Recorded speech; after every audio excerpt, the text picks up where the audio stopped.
Eu descobri a venda da minha casa numa manhã silenciosa ao abrir um e-mail que não era para mim. A mensagem falava de chaves entregues, de contratos assinados, de um prazo que já tinha passado. Por alguns segundos, eu achei que estava lendo sobre a casa de outra pessoa. Depois reconheci o endereço, a árvore na calçada, o número da porta que pintei à mão. Meu nome não aparecia em lugar nenhum. Nem como aviso, nem como pergunta, nem como erro. A casa onde criei meus filhos já não era minha. E eu soube disso como se soube de um falecimento distante. Fiquei sentada à mesa da cozinha com a xícara esfriando entre as mãos. O relógio fazia um som que eu nunca tinha notado antes. Aquela cozinha sempre foi o centro da nossa vida. Era ali que tudo começava e terminava. Eu acordava cedo antes de todos. Gostava de ouvir a casa ainda adormecida. O chão rangia sempre no mesmo lugar.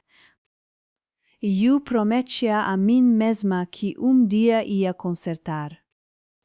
Preparava café forte e cortava pão ainda morno. Às vezes passava manteiga, às vezes só observava o vapor subir. Meus filhos desciam a escada com passos pesados.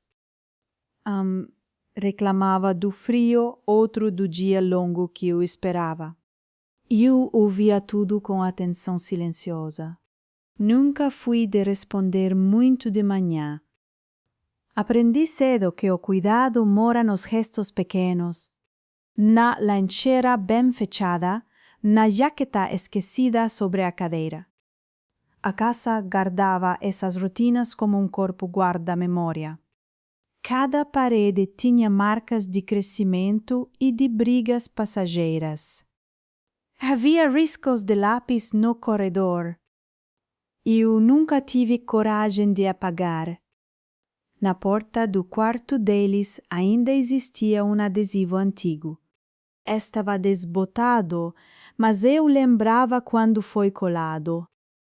Os domingos tinham cheiro de comida simples. Arroz, algo no forno, conversa solta. Eles se sentavam à mesa falando de planos. Eu escutava mais do que falava. Sempre acreditei que escutar era uma forma de amor. Talvez eu tenha exagerado nisso. Quando o pai deles foi embora, a casa ficou mais silenciosa, mas nunca vazia. E ocupei os espaços com presença constante. Trabalhei mais, dormi menos, permaneci.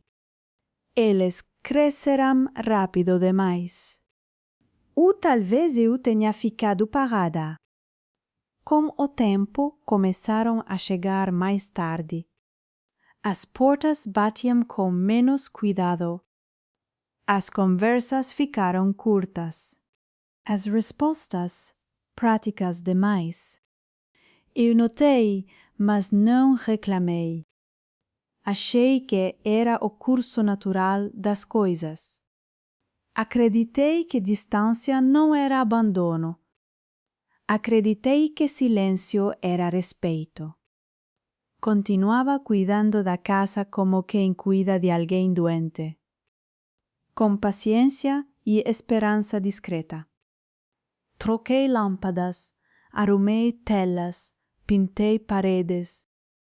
Tudo com a ideia de manter um lugar para eles. Quando falavam em mudança, eu sorria. Dizia que o mundo era grande. Nunca pensei que o mundo pudesse passar por cima de mim. Nunca pensei que a casa pudesse sair do meu nome. Eles começaram a falar de documentos, de facilitar coisas, de organizar papéis. Eu confiei sem perguntar.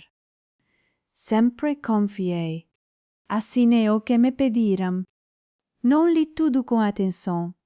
Disseram que era burocracia, que eu não precisava me preocupar. Eu quis acreditar. Quis continuar acreditando que era parte. As visitas ficaram raras. As mensagens objetivas. Quando eu ligava, pareciam ocupados. Sempre havia algo mais urgente. Eu passava dias sem ouvir suas vozes. Mesmo assim, defendia eles em pensamento. Dizia a mim mesma que a vida exige escolhas duras, que eu precisava ser compreensiva. A casa começou a parecer grande demais. Os sons ecoavam de um jeito estranho. Havia um quarto que ninguém mais usava. E eu mantinha limpo, como se esperasse alguém. À noite, eu caminhava pelos cômodos. Tocava os móveis como quem confere se estão reais.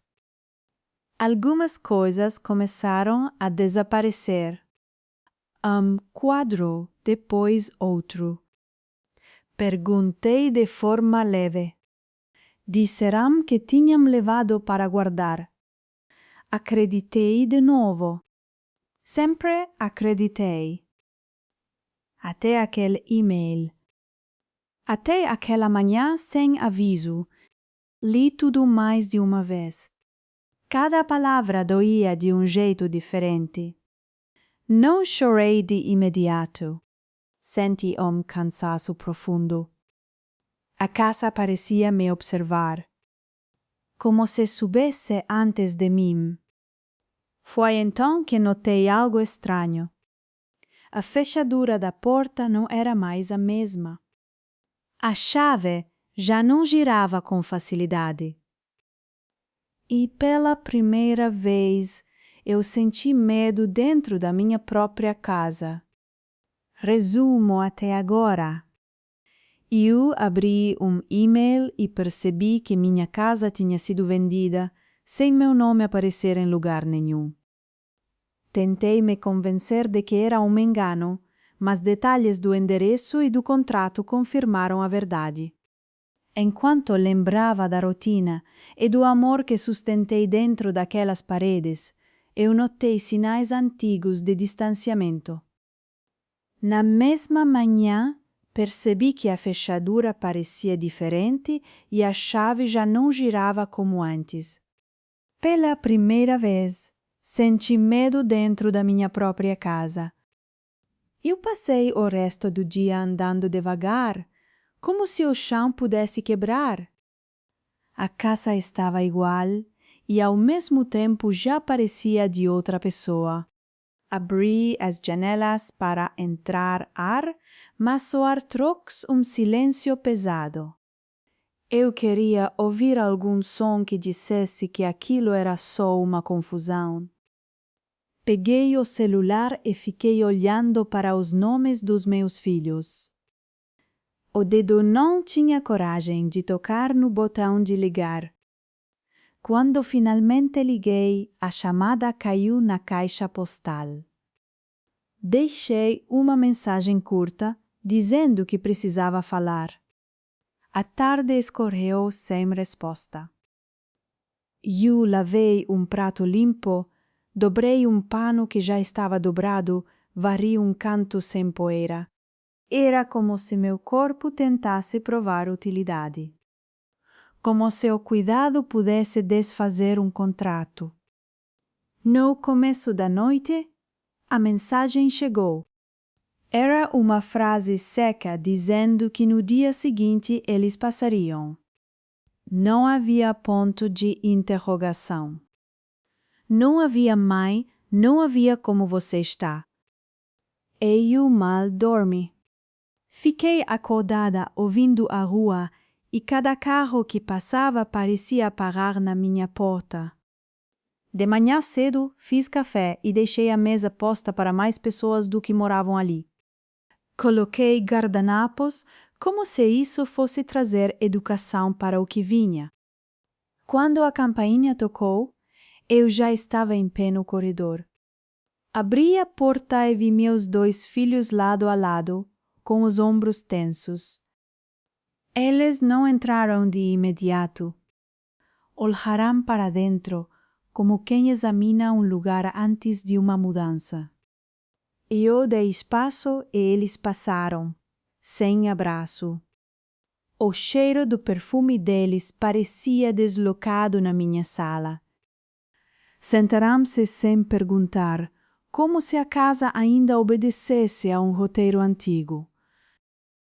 Eu sentei também com as mãos pousadas no colo para não tremer. Eu falei do e-mail. Eu disse o assunto, disse o endereço, disse que meu nome não estava. Eles trocaram um olhar rápido. Aquele tipo de olhar que se usa quando já se combinou o que dizer. Meu filho mais velho respirou fundo, mas não parecia arrependido.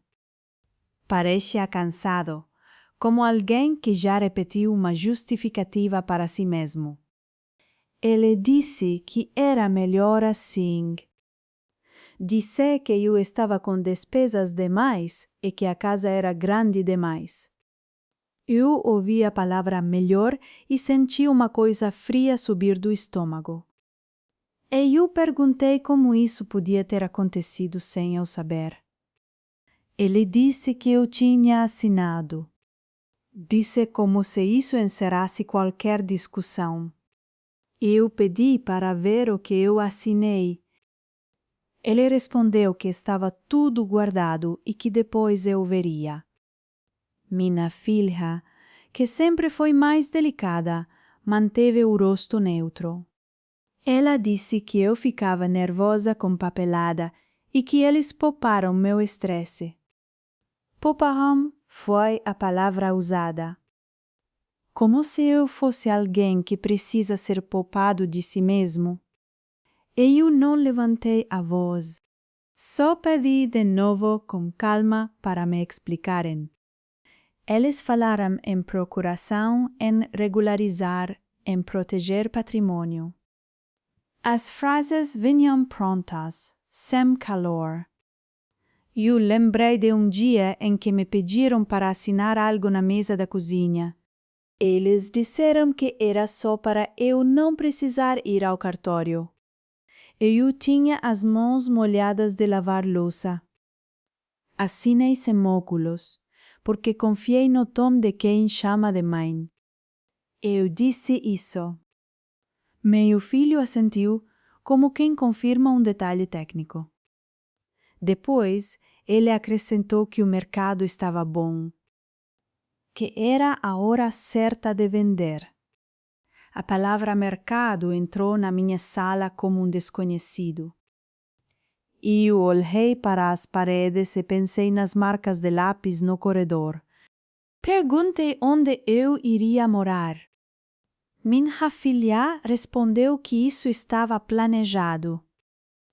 Ela disse que eu podia ficar um tempo com ela. Mas a forma como ela disse um tempo tinha uma data invisível.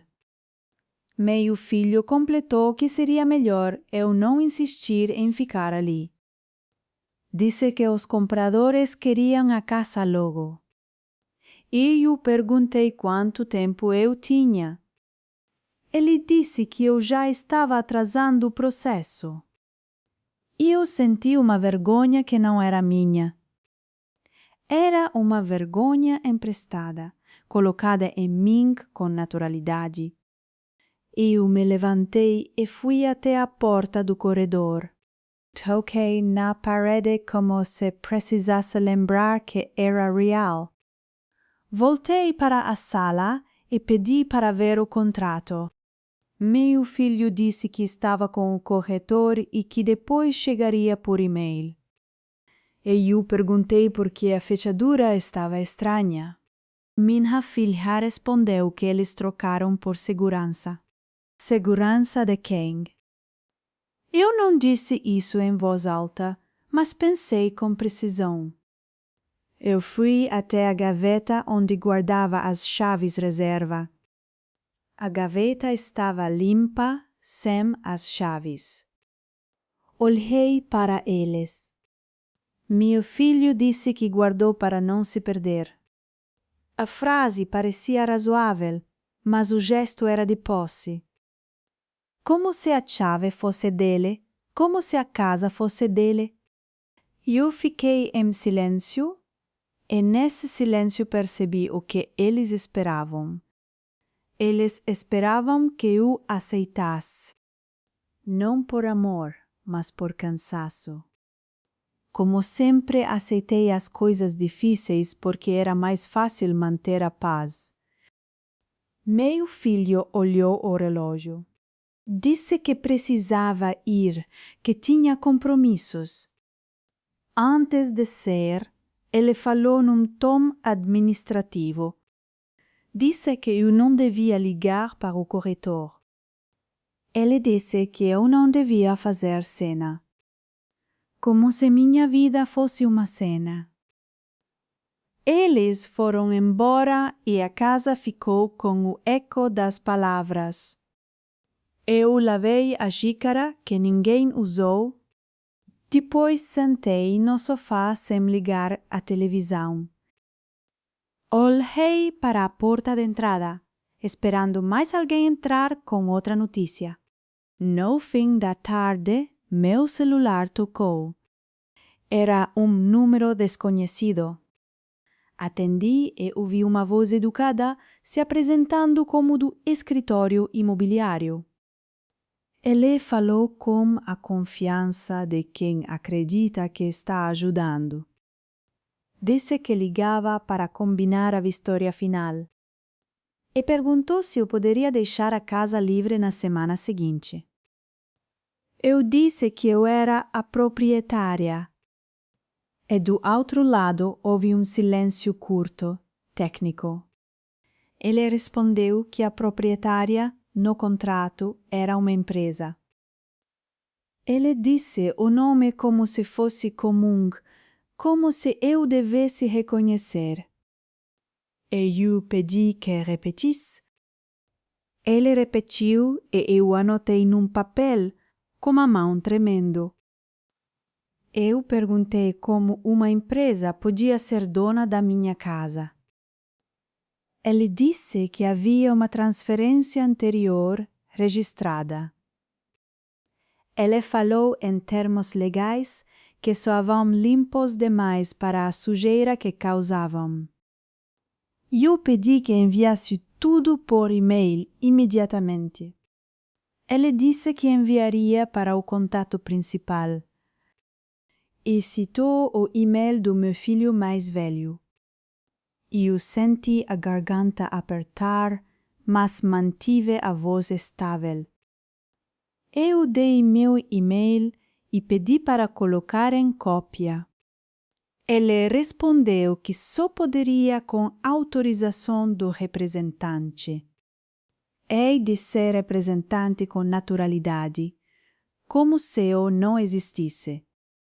Desliguei e fiquei parada no meio da sala. A casa ao meu redor parecia observar minha lentidão. Eu fui ao computador e procurei nos meus arquivos antigos. Cartas, contas, recibos, qualquer coisa que provasse meu nome ali. Havia contas de água, energia, impostos, tudo no meu nome. Mas aquilo parecia não ter valor contra um registro silencioso. À noite, eu fui até o quarto onde guardava documentos. A pasta mais antiga, que eu sempre mantive por prudência, estava fora do lugar. E eu não lembrava de ter mexido nela.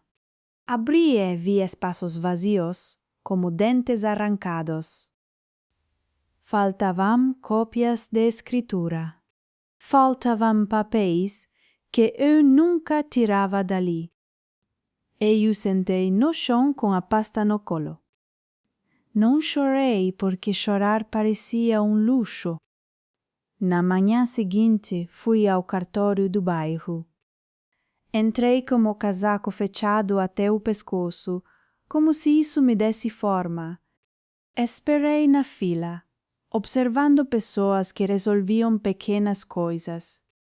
Assinaturas, reconhecimentos, uma vida normal. Quando chegou minha vez, expliquei devagar, com cuidado para não parecer confusa. E a atendente pediu meu documento e buscou no sistema. Eu vi o rosto dela mudar para um tipo de neutralidade treinada. Ela disse que a transferência existia e estava regular.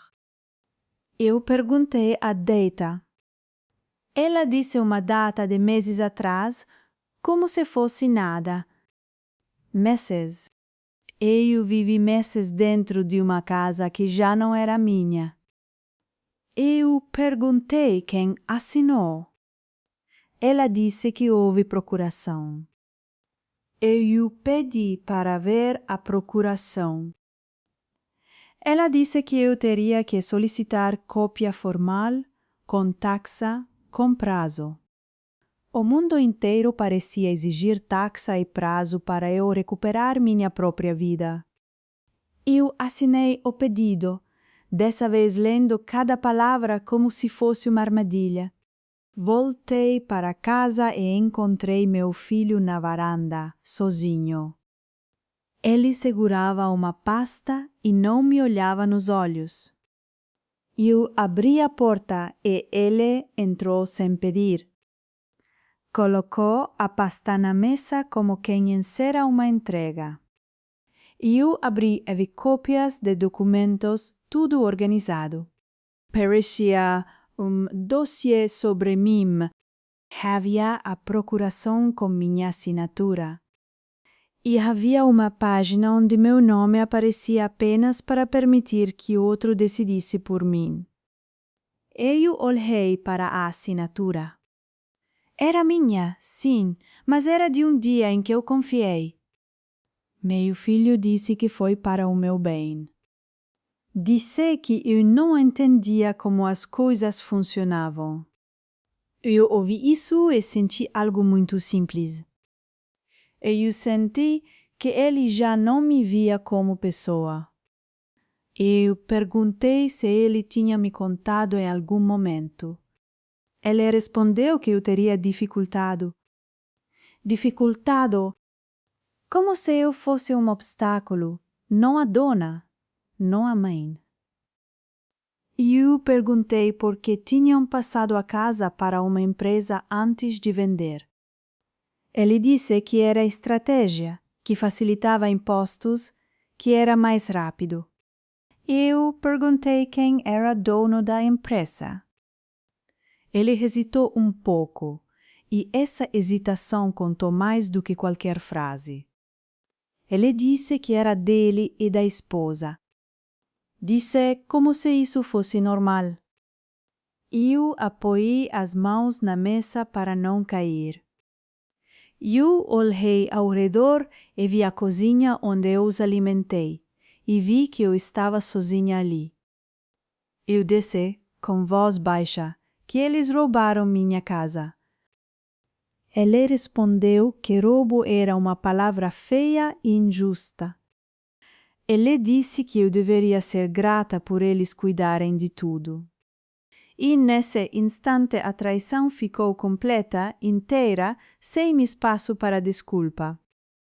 Eu descobri por e-mail que minha casa tinha sido vendida sem meu nome no contrato. Meus filhos apareceram frios, trocaram a fechadura e trataram tudo como decisão prática. No cartório eu vi que havia uma procuração antiga, usada meses antes sem me avisar. Corretor confirmou que a proprietária no papel era uma empresa ligada ao meu filho e à esposa. Meu filho admitiu que a empresa era deles e disse que eu deveria ser grata por eles cuidarem de tudo. Eu fiquei olhando para a mesa como se ela pudesse me explicar o que fazer com as mãos. A madeira tinha manchas antigas de café e eu lembrava quem tinha derrubado cada uma. Meu filho fechou a pasta com cuidado e a empurrou para perto de mim. O gesto parecia educado, mas era o mesmo gesto de quem devolve algo que já tomou. Ele disse que o comprador pagaria bem. Ele falou como se a casa fosse um objeto que finalmente encontrou o preço certo. Eu disse que a casa não era só parede. Ele não respondeu, como se essa frase não tivesse valor no mundo dele. Ele falou da minha idade, com uma calma que me feriu mais do que raiva. Falou como se eu já estivesse indo embora, mesmo estando na frente dele. Ele disse que eu me perdia em detalhes. Eu ouvi e pensei nos detalhes que eu sustentava para que eles não se perdessem. Eu levantei a pasta e fui até a gaveta onde guardava contas. Coloquei tudo lado a lado, como se o papel pudesse formar uma linha reta. A conta de luz no meu nome. O imposto da casa no meu nome. O recibo de reformas no meu nome. Meu filho olhou e disse que isso não mudava o registro. Ele disse registro com respeito, como se fosse um deus. Eu pedi que ele me dissesse quando exatamente decidiu isso.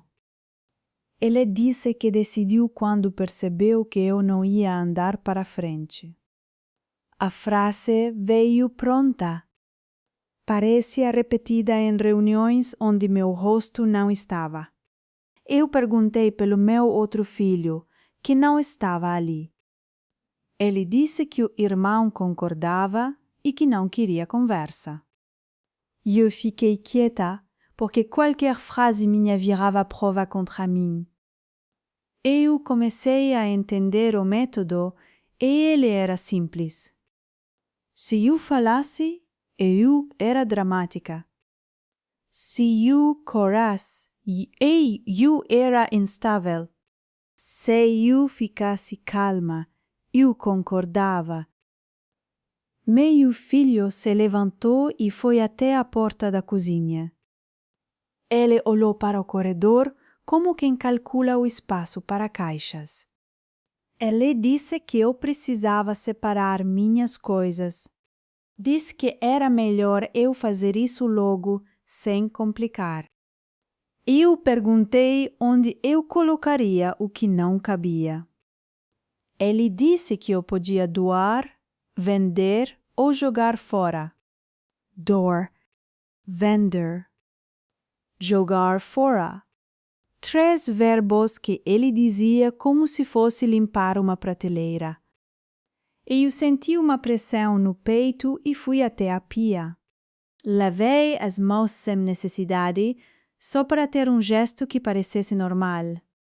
Meu filho falou da esposa dele. Disse que ela podia me ajudar a escolher um apartamento pequeno. Ela disse pequeno com alívio, como se reduzir minha vida fosse um ajuste de mobília. Eu virei e olhei para ele.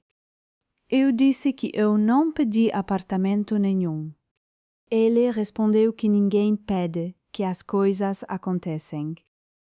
E eu ouvi nisso a confissão, disfarçada de filosofia barata.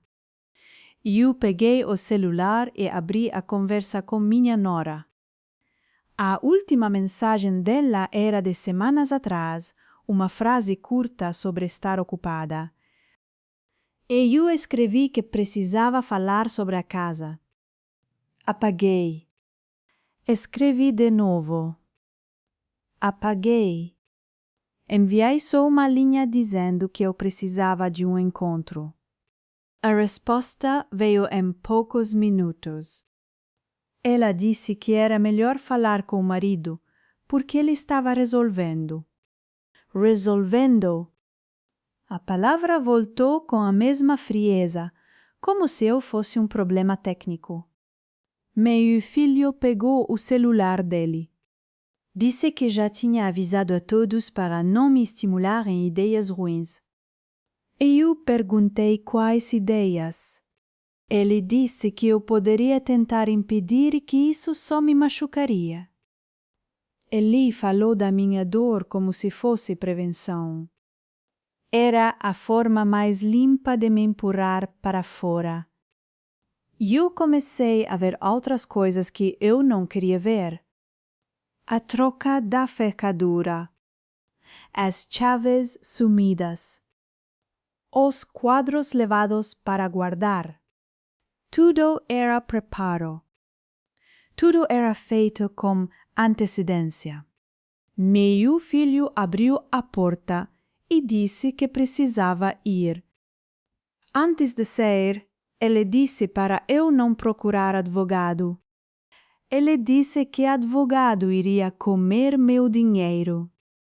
E por um segundo eu quase ri, porque o dinheiro já tinha sido comido. Ele saiu e deixou a porta encostada. Eu fechei com cuidado e encostei a testa na madeira. Eu fiquei ali alguns minutos, ouvindo a respiração. Quando me afastei, eu vi que as mãos estavam suadas. Eu sentei no chão da sala. Não era um colapso teatral, era só falta de pernas. A casa parecia maior do que nunca. Cada objeto parecia pedir que eu o defendesse. Eu levantei e fui até o armário de documentos. Procurei fotos antigas e encontrei uma pasta de envelopes. Havia cartas dos meus filhos quando eram pequenos. Bilhetes de escola, rabiscos, desenhos tortos. Eu sentei de novo, agora com os envelopes no colo. Passei o dedo por letras infantis que diziam que eu era a melhor mãe. Eu não chorei. Eu só senti a distância entre aquela caligrafia e a voz fria na minha cozinha. No fim da tarde, eu fui até a casa da minha filha. E eu não avisei, porque se eu avisasse, ela teria um motivo para não estar. Ela abriu a porta com um sorriso que morreu rápido. Atrás dela, eu vi caixas empilhadas, como se ela já esperasse uma visita prolongada. Ela me convidou a entrar e me ofereceu água. Eu aceitei porque aceitar era uma forma de ganhar tempo. Sentei no sofá e observei o ambiente. A sala era arrumada demais, sem sinais de vida, como um lugar pronto para receber alguém por pouco tempo. Ela sentou na poltrona, não ao meu lado. A distância entre os móveis parecia calculada. Eu disse que precisava entender. Ela respirou e começou a falar como se estivesse lendo um texto. Disse que eu era forte, mas que eu tinha parado no tempo. Disse que a casa me prendia e que eles só ajudaram.